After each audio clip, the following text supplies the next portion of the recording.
أعوذ بالله من الشيطان الرجيم بسم الله الرحمن الرحيم. Assalamu alaikum, everybody. I am happy to record a few words today and share with you a few comments about the topic of marriage. My name is Suzy Ismail and my field is communication. I am a visiting professor of communication at DeVry University. I'm also a high school teacher of career planning and public speaking. But next to my teaching work, I am also very interested in the field of marriage and family relationships and family communication, and also women and youth empowerment.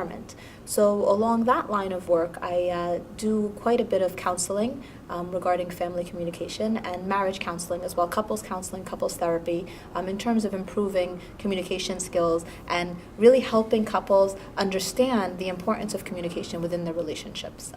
I began in this field of marriage and relationship building and relationship connections through my writing. I have several books about the topic of marriage. One is called When Muslim Marriage Fails, and another one is called Modern Muslim Marriage.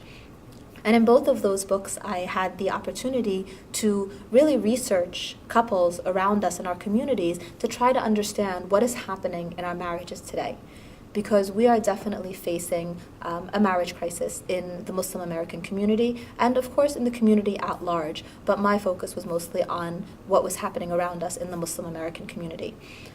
Unfortunately, what came to about from the research that I did was that although we are very quick to say that in the U.S. the divorce rate is over 50%, that doesn't apply to us in our Muslim community. But the reality is that we're getting very close to that number as well. That almost half of every marriage that begins, usually beginning on very good terms, ends up in either divorce or separation, or even if the couple stays together, it's a very unhappy, unfulfilled type of relationship.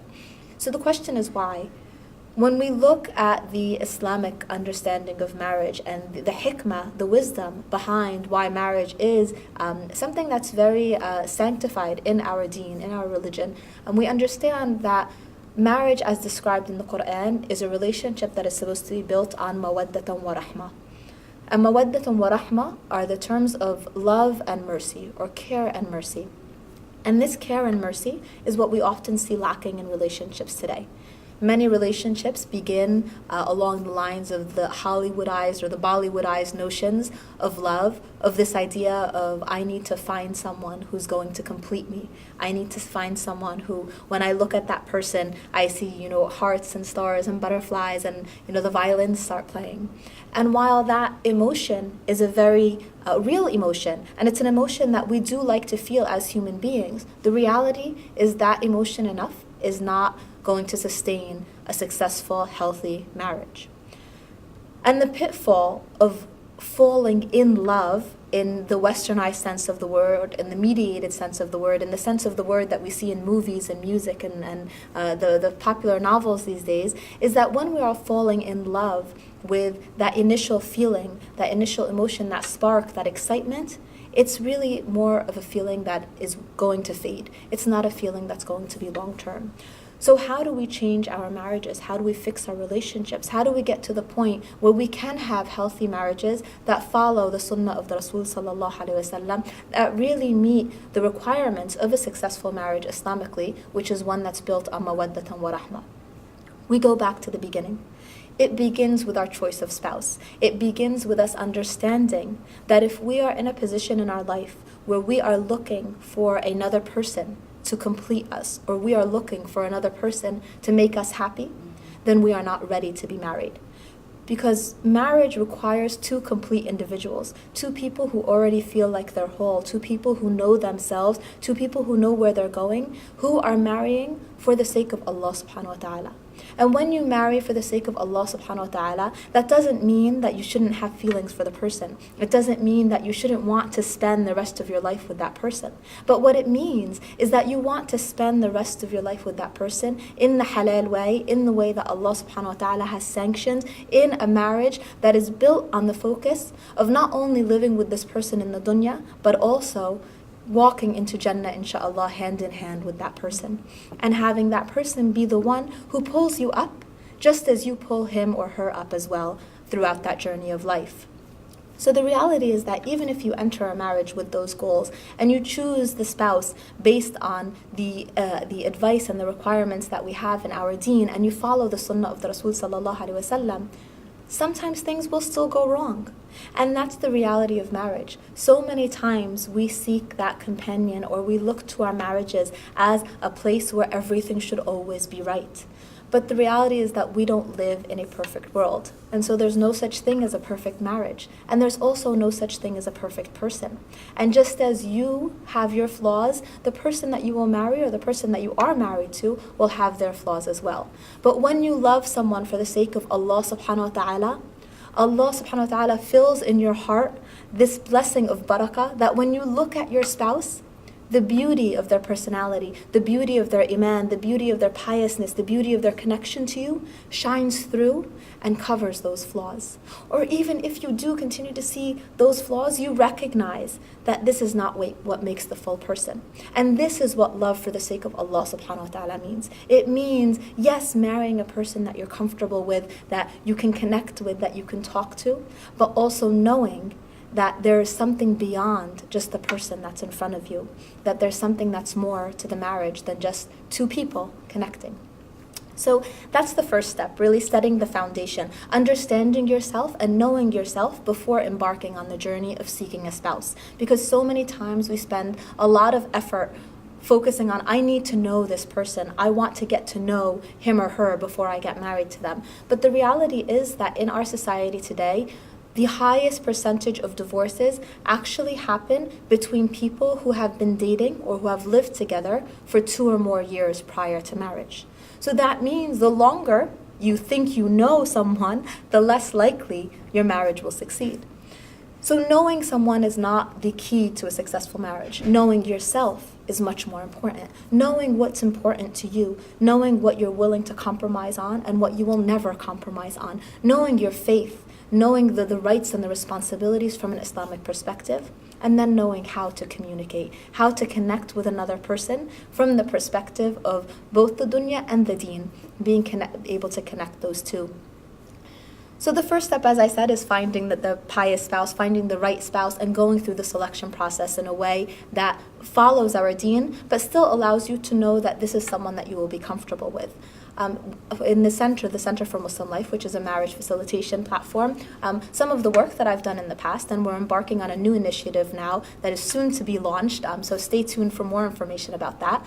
But what we've done is we've tried to create a community, a sense or a feeling of community where people can meet other people in a very halal, socially active, heavily moderated type of a setting. So whether we're going bowling as a community or going kayaking or taking a trip to the museum or things of that sort, all of the individuals who come to the Center for Muslim Life interested in marriage first take a course, an educational course about marriage, which talks about communication, it talks about the rights and responsibilities from an Islamic perspective, and then after that we enter into the community aspect of it, which is just getting people to a place where they can meet others without that forced sense of having a matrimonial dinner or having something akin to the halal speed dating that we see these days, but creating avenues and opportunities for people to meet people.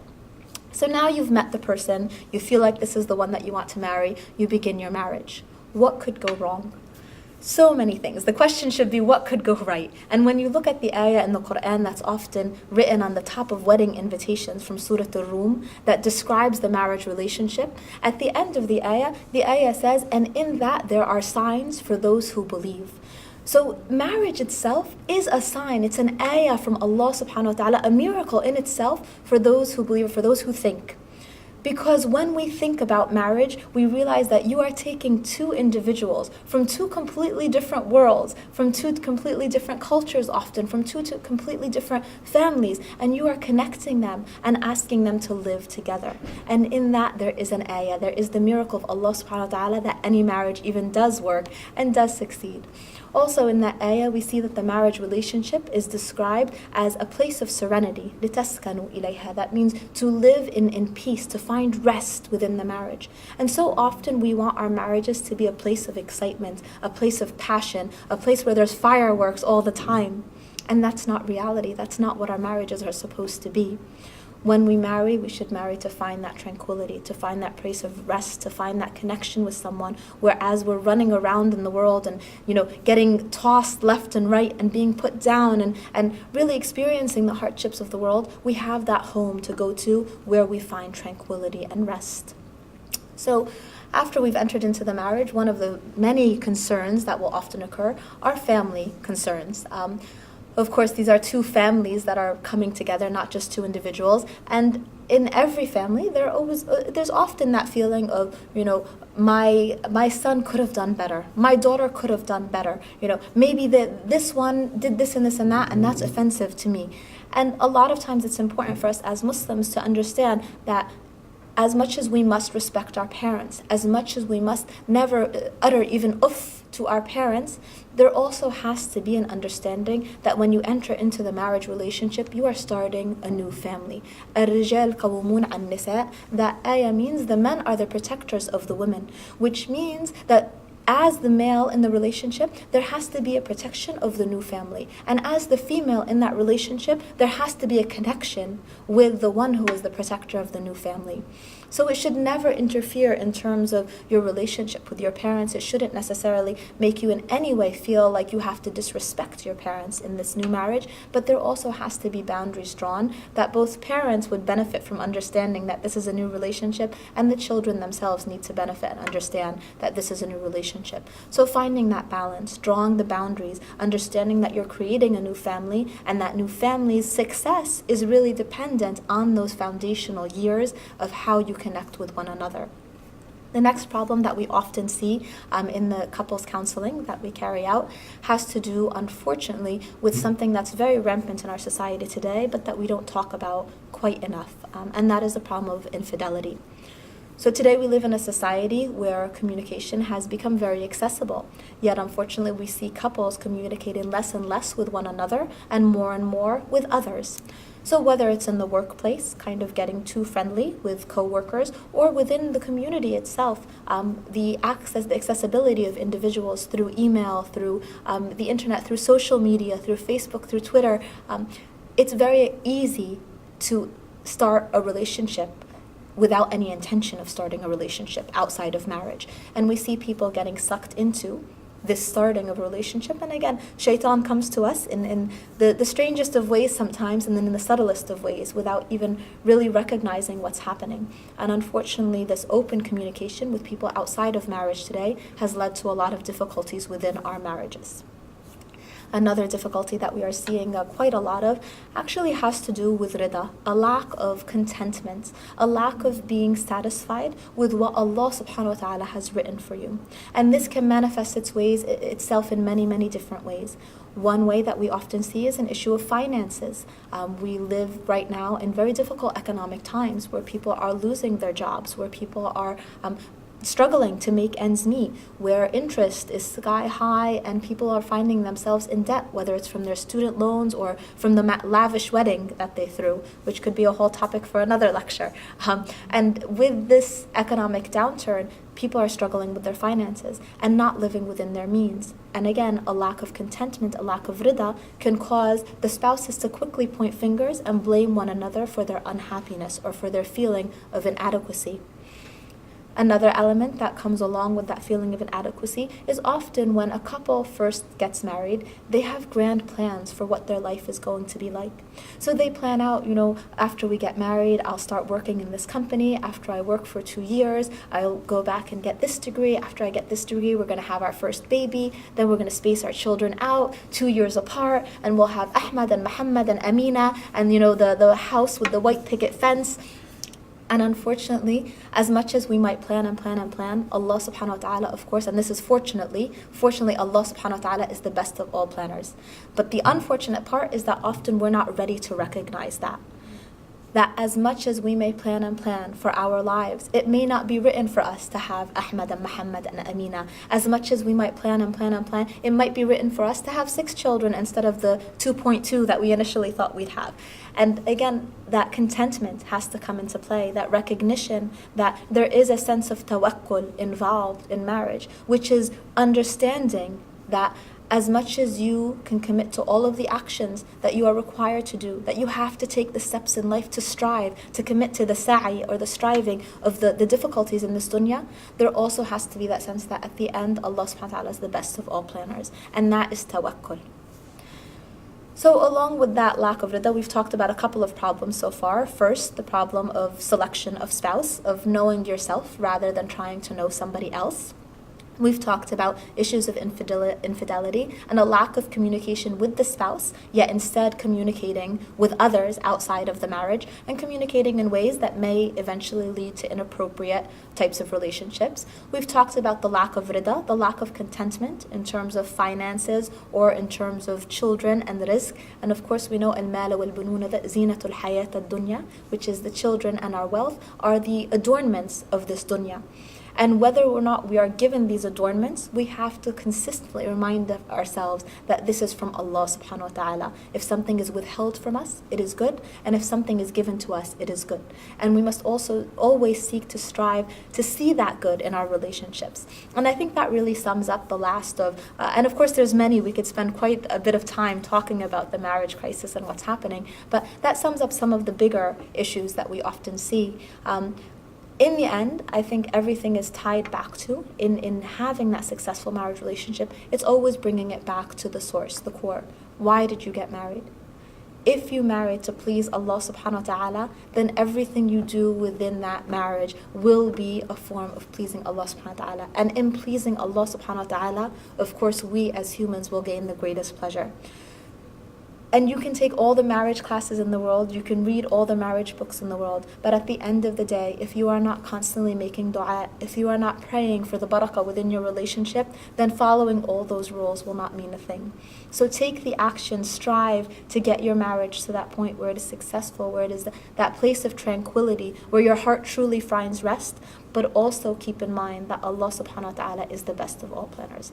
May Allah subhanahu wa ta'ala bless all of our marriages, bless all of us who are still seeking a spouse with the righteous spouse, and bless all of us who are struggling in our marriages with relief and rest in the way that He knows is best. Jazakum Allahu khair. Wassalamu alaikum.